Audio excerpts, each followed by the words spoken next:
ये कैसे हुआ? मैंने कहा सुनो, माँ बाप होते थे लेकिन माँ बाप की तरह आज की तरह नहीं होते थे। औलाद ही अपने बाप को बाजार में बेच देती थी। माँ बाप के इंतकाल के बाद, माँ बाप के इंतकाल के बाद बच्चे अपने घर की नौकरानी बना लेते थे। हाँ, बेटे बांट लेते थे, कनीजों में माएँ दाखिल होती थी। ये तो हुजूर आए तो उन्होंने कहा जन्नत तहता क़दामी उम्महातिकुम, जन्नत तुम्हारी माओं के कदमों के नीचे है। खुदा की कसम, माँ अगर गोबर और मिट्टी करने वाली है ना, तो हर बेटे के लिए उसकी जन्नत उसके कदमों में रख दी गई है। हर उस शख्स को हुजूर के नाम का झंडा लगाना चाहिए जिसके घर के अंदर माँ मुस्कुरा रही है। हाँ, मैं यहाँ अकीदे पे बात नहीं कर रहा हूँ, मैं कह रहा हूँ हर उस शख्स को झंडा लगाना चाहिए जिसके घर में माँ मौजूद है। इसलिए कि माँ जैसी कोई दौलत कायनात में नहीं है ना, माँ जैसी दौलत कोई कायनात में है ही नहीं। और आज ना हम माँ ही की कदर नहीं करते, हम बाप की कदर नहीं करते। अब्बा को सोचते बूढ़ा हो गया, चलो खाट इसकी बाहर डालो, अब इस पे मेरा कब्जा मकान। बूढ़ा बाप बोझ लगने लगता है। कभी ये मत समझना कि बाप मर जाएगा, मकान खाली हो जाएगा, फिर मौज करेंगे। जब घरों से बाप की चारपाई उठ जाती है ना, फिर घर घर नहीं रहते, घर कब्रिस्तान बन जाया करते हैं। ये बात मेरी याद रख। एक एक नौजवान से कहना चाहता हूं, खुदारा अगर चाहते हो दुनिया और आखिरत बेहतर हो तो अपने माँ बाप की कदर करो। माँ बाप की कदर। बाप कितने साल पालता औलाद को?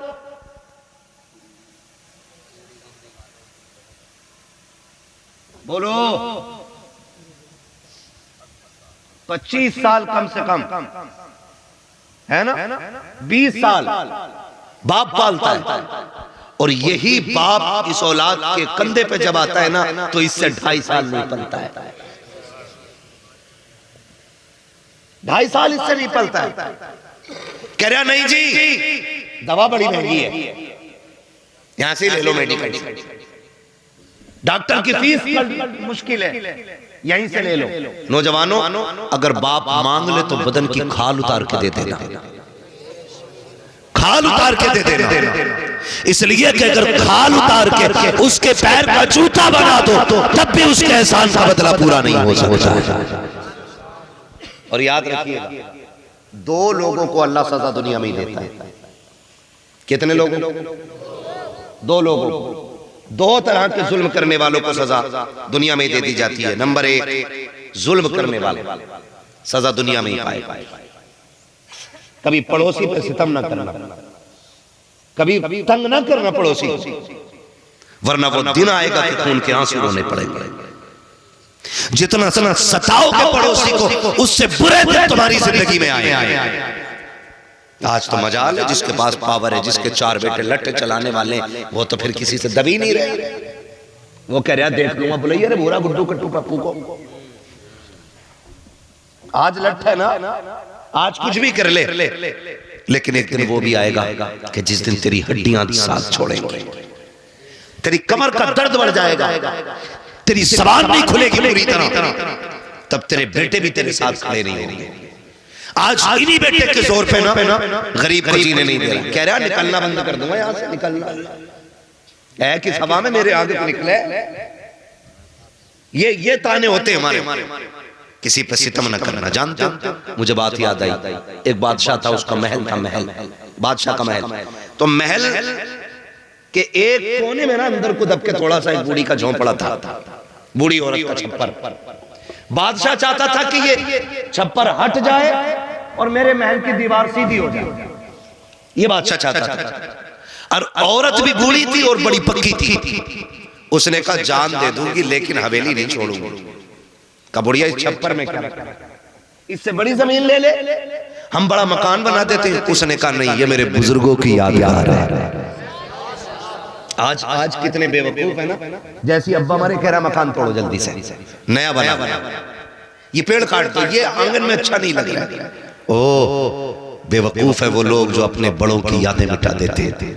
तुम नहीं जानते हो, जब बाप कब्रिस्तान में होता है ना तो इसी पेड़ के साए में बैठ के उसके दामन की हवा का एहसास हुआ करता है। जिन दीवारों को बड़ी तेजी से गिरा देते हो ना, यही दीवारें अपने बुजुर्गों की ताकत का एहसास दिलाती हैं। इन्हीं हवेलियों को तोड़ने वाले पुराने लोगों की यादगार मिटाया ना करो, मिटाया ना करो।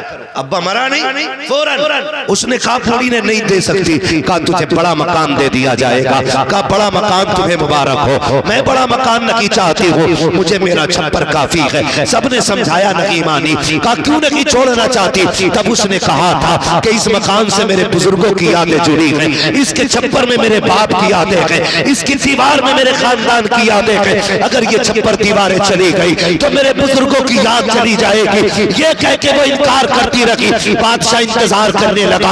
एक दिन जब वो औरत किसी काम से बाहर गई, बादशाह को मौका मिल गया। उसने जल्दी जल्दी भीड़ लगा करके उस हवेली को हटाया, छप्पर को हटा करके महल की दीवार सीधी कर दी। कुछ वक्त के बाद जब पूरी लौटी, उसने देखा उसका वहां पे मकान नहीं था। उसने पूछा क्या हुआ, का बादशाह ने दीवार सीधी कर ली है, तेरा छप्पर तोड़ दिया गया है। उसने एक चीख मारी, आसमान की तरफ देखा और रो के कहा था मालिक, जब मेरा मकान तोड़ा जा रहा था मैं तो नहीं थी, मगर तू कहां था, तू बता दे, क्या तू ये मकान नहीं देख रहा था? तेरे सामने मेरा मकान तोड़ा गया है, या अल्लाह फैसला फरमा दे। जैसे उसने इतना कहा है, अल्लाह ने बादशाह के पूरे महल को ऐसे की जमीन के अंदर धसा दिया, दफन कर दिया और दुनिया को बता दिया, ओ लोगों जुल्म न करना, इसलिए कि जालिमों को सिला दुनिया की में दिया जा। नंबर 1 जुल्म करना, जालिम को दुनिया में सजा दी जाती है। नंबर 2 माँ बाप के नाफरमान, इनको भी सजा दुनिया में ही दी जाती है। माँ बाप के नाफरमान, माँ बाप को तकलीफ देने वाले, माँ बाप को दुख देने वाले, ये दुनिया ही में सता के मरेंगे। ऐसे नहीं हो सकता कि आपने बाप पे लट फेरा और अपने बेटे को आईपीएस बना के तुम समझते हो तुम मर्सिडीज में घूमोगे। वो दिन नहीं, वो दिन जब तक नहीं आएगा कि तुम्हारा बेटा तुम पे चप्पल बजाए, उससे पहले तुम्हें मौत नहीं आने वाली है। इसलिए नौजवानों से कहना चाहता हूं, माँ बाप की इज्जत करो, माँ बाप की कदर करो। ये सबसे बड़ी दौलत है, ये सबसे बड़ी दौलत है। आप जानते हो ना नौजवान, आज ना बड़ी आसानी से कह देते अब्बा बड़ा खराब है, मौलाना दरा कभी अब्बा पे भी तकरीर कर। हाँ ऐसे भी लोग कहते अब्बा पे भी तकरीर कर दो, अब्बा बड़ा खराब है। याद रखिएगा, बाप कोई खराब नहीं होता है, बाप कोई खराब नहीं होता है, खराब होती है हमारी सोच। क्या बाप इतना खराब है, मैं जमीन ही नहीं दे रहा, मैं मजदूरी कर रहा हूं, तो सुन वो मालिक है, शरीयत ने उसे हक दिया, वो बिल्कुल ना दे। आप कौन होते हो जबरदस्ती लेने वाले? आप कौन होते हो जबरदस्ती लेने वाले? बाप बाप होता है। और कह रहा जी अब्बा हमसे प्यार ही नहीं करते। कहा क्यों? कहा मुझे कुछ हो जाए तो अब्बा बैठा रहता, लेकिन अम्मा बहुत प्यार करती है। कहा क्यों? कि एकदम रोने लगती है अम्मा। याद रखो, माँ इसलिए जल्दी रोने लगती है क्योंकि उसका दिल नर्म होता है, और बाप इसलिए नहीं रोता क्योंकि वो घर का सुकून होता है, पिलर होता है एक फैमिली का। अगर वो टूटा तो परिवार टूट जाएगा, अगर वो भी रो दिया तो कोई तसल्ली देने वाला नहीं बचेगा। आप कैसे कह सकते हो आपका बाप प्यार नहीं करता है? ना आजमाया हो तो आजमा लेना। कभी आप काम से देर से वापस आओ तो अगर माँ बेचैन होती है तो नींद अब्बा को भी नहीं पड़ती है, वो भी बार बार पूछता आया ना अभी लड़ना, आया कि नहीं अभी लड़का, क्यों पूछ रहा है, इसे सो जाना चाहिए ना। खुदा की कसम बाप भी ना तुमसे माँ की तरह प्यार करता है। ये अलग बात है, वो तुम्हें रो के नहीं दिखाता कितना प्यार करता है। जानते हो आप कितना प्यार करता? सिर्फ आंसू ही ये प्यार की जमानत नहीं होते, कुर्बानियां भी प्यार की जमानत होती है। कुर्बानियां जिनके लिए माँ बाप छोड़ देते हो ना, जिस दिन तेरी रीढ़ की हड्डी टूट गई ना, उसी दिन तलाक लेके निकल लेगी। हाँ, एक अमीरजादा एक्सीडेंट हुआ, कमर की हड्डी टूटी, उसके हाथों ने काम करना छोड़ दिया, बीवी ने कहा तलाक दे, तुझसे अपने कपड़े नहीं पहने जाते, अब तू मुझे क्या रखेगा।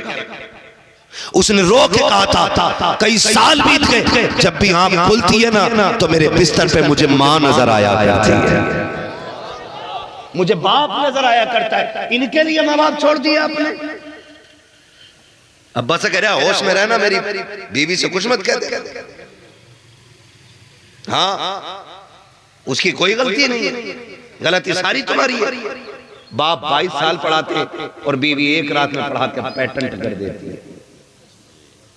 मैं ये नहीं कहता कि अपनी बीवी का हक मारो, मैं ये नहीं कहता बीवियों को सताओ, मैं ये नहीं कहता किसी की बेटी की आंख में आंसू लाओ, लेकिन मैं ये कहता हूं कि बीवी का भी हक अदा करो और साथ में माँ बाप का भी हक अदा किया करो।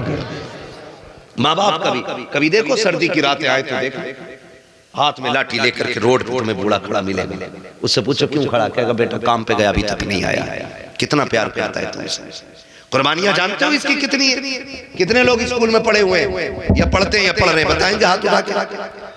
हैं माशाल्लाह, आप लोगों ने, इतने लोगों ने स्कूल में पढ़ाई की है बस, है?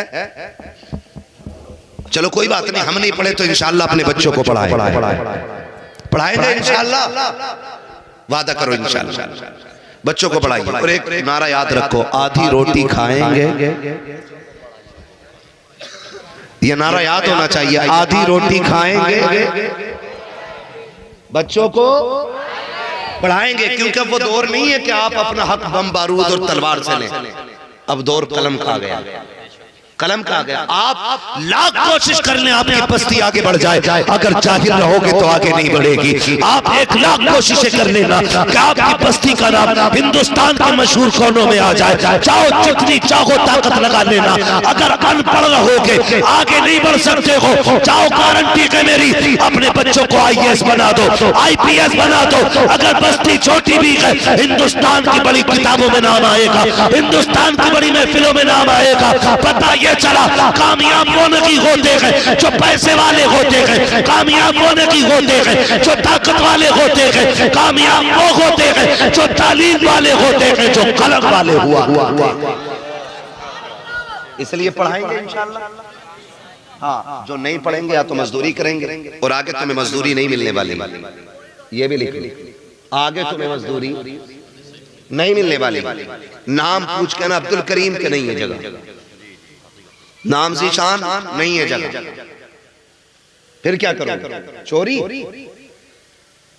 डकैती, या फिर भी खुदारा बदल दो अपने आप को। बच्चों को पढ़ाओ, बच्चों को पढ़ाओ, इसलिए कि जो चीज बम बारूद से हासिल नहीं की जा सकती वो कलम से हासिल की जा सकती है। और ये जो बहाने बनाते हैं ना, ये बहाने नहीं यार, असल में बता, मैं ना मुसलमान था इसलिए फेल कर दिया। ये मुसलमान की वजह से फेल नहीं हुए, ये फेल इस वजह से हुए हो कि तुम 8वीं क्लास तक गांव के स्कूल में जाकर के खिचड़ी खाते रहे।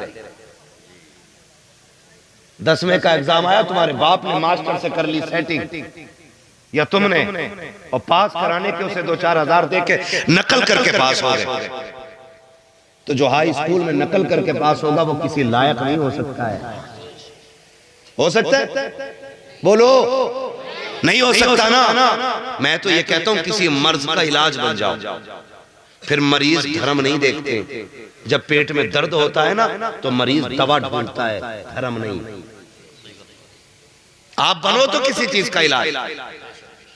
हम तो बोझ बन के रह गए जमीन, हम एक बोझ से ज्यादा कुछ नहीं है जमीन। किसी मर्ज का इलाज नहीं है। मुझे एक बात बताओ, लॉकडाउन लगा तुम्हारे गांव में भी लगा है भाई? हाँ, तुम्हारे गांव में लगा था क्या नहीं, ये पूछ रहा हूं। है बीड़ी का बंडल क्या रुपए का बिका? हाँ, और वो तंबाकू जो खाते हैं वो क्या बोलते हैं, खैनी, वैसे कितने की मिलती है? और उसके लिए भी कितनी जोखिम कर रहे थे? पता चल जाना कलवा ने दुकान खोल रखी है तो कह रहा अच्छा, तो ना कहां दुकान तो बंद है, कहां ना नीचे को हाथ डालिए खुद अंदर से मंडल निकल जाएगा। यही था ना। कितना भरोसा एक दूसरे पे हो गया, न लेने वाला देने वाले को देख पा रहा था, न देने वाला लेने वाले को देख पा रहा था। इतना भरोसा, 50 का नोट सरकाया अंदर, खैनी बाहर। अच्छा ये बात बताओ, उस टाइम में किसी ने किसी का मजहब पूछा? बोलो, धर्म पूछा किसी ने? नहीं ना। क्यों? मजबूरी थी है? हाँ, मजबूरी थी ना। मजबूरी ये थी कि जहां से चीज मिले वहां से ले लो। जरा सा लॉकडाउन लगा, तुमने सबसे दोस्ती के हाथ बढ़ा लिए, फिर कोई दीवार और कोई फासला नहीं रह गया था। मुझे बता तो सकी, अगर जरूरत कोई बन जाता है तो फिर सैयद भी शेख के दरवाजे पे खड़ा है, शेख फकीर के दरवाजे पे खड़ा है, फकीर तेली बड़ाई के दरवाजे पे खड़ा है। अगर जरूरत न हो तो एक दूसरे को जलील समझते हो, अगर जरूरत न हो एक दूसरे को बगल में नहीं बैठा पाते हो। इसलिए मैं कहता हूँ ऐसी जरूरत बन जाओ, इतने काबिल बन जाओ कि जात देख के नहीं, काम देख के लोग दौड़े और ये कोई न पूछे कि जात का बंदा है, ये देखे इलाज कैसे करेगा। खुदा की कसम तुम लायक बन जाओ, कामयाबी तुम्हारे कदमों तक दौड़ी चली आए। करेंगे इंशाअल्लाह कामयाबी हासिल। पढ़ेंगे बच्चे, पबजी कितना खेल ले भाई, और कौन सी फ्री फायर, मोबाइल चलाते हो? ये तो अभी लिए बैठे हाँ ना। मैं आपको बताऊं बच्चों एक बात, पढ़ते हो? तुम में से कितने बच्चे पढ़ते हैं? रात उठाएं, हाथ उठाएं। कितने बच्चे पढ़ने जाते हैं स्कूल, मदरसा या किसी भी जगह पे? है ना? इतने बच्चे पढ़ने जाते हैं, खूब तरक्की करोगे। बैठो जरा, हाथ नीचे रखो मेरे बेटे। मैं जो नहीं पढ़ रहे ना उन बच्चों से मैं कहूंगा पढ़ो, आप पढ़ो। आज मोबाइल देखोगे, कल भीख मांगोगे। आज पढ़ लो, कल पूरी साइंस तुम्हारी ठोकरों में रहेगी। पढ़ो आप। पढ़ने वाले इतने कामयाब होते हैं कि ताकत भी ठोकरों में होती है और दौलत भी ठोकरों में होती है। इसलिए मेरे बच्चों मेहनत करो, और अगर कोई बाप नहीं पढ़ा रहा है तो उससे रिक्वेस्ट करें, उससे आप कुछ भी करके उसे राजी करें और कहें अब्बा हमें पढ़ाइए। और आप इतना पढ़ो कि अपनी बस्ती मोहब्बतगंज का नाम रोशन करो। दुनिया जान ले कि एक छोटी सी बस्ती से उठ करके हिंदुस्तान का मुस्तकबिल बन गया है। पढ़ेंगे इंशाअल्लाह, पढ़ाएंगे आप भी बच्चों को। हुजूर आए, हुजूर ने इल्म का सबसे पहला सबक दिया। हाँ, इक़रा बिस्मि रब्बिकल लज़ी खलक़। ये कुरान ने पहली आयत कुरान पाक की नाजिल हुई है। हमारे नबी पे इक़रा की आयत सबसे पहले नाजिल हो रही है और हमारी कौम सबसे ज्यादा जाहिल है। जब इल्म होगा तो मोहब्बतें होंगी, प्यार होगा और फिर कामयाबी होगी। ठीक है ना? हुजूर आए, कायनात मुस्कुराने लगी। माँ की भी इज्जत करनी है, बाप की भी इज्जत करनी है, और 12वीं वाले का मिलाद हर साल मनाना है। मनाएंगे इंशाअल्लाह, मनाएंगे इंशाअल्लाह। एक बार फिर आखिर में नारा लगा के बताएं कैसे मनाएंगे। सरकार की इतनी जोर से नारा लगाओ कि आवाज वहां तक पहुंचे जहां तक लोग सुन पाए। ठीक है ना? और जोर से बोलने, सरकार की बस यही जज्बा रहना चाहिए। इंशाअल्लाह रहेगा ना अगले साल तक।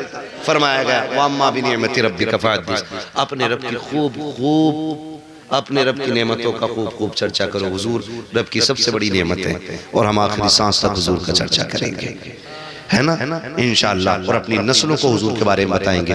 एक दिन हुजूर का जश्न मनाओगे, साल भर बरकतें मिलती रहेंगी, साल भर बरकतें मिलती रहेंगी। आला हज़रत फरमाते हैं वो जो न थे तो कुछ न था, वो जो न हो तो कुछ न हो।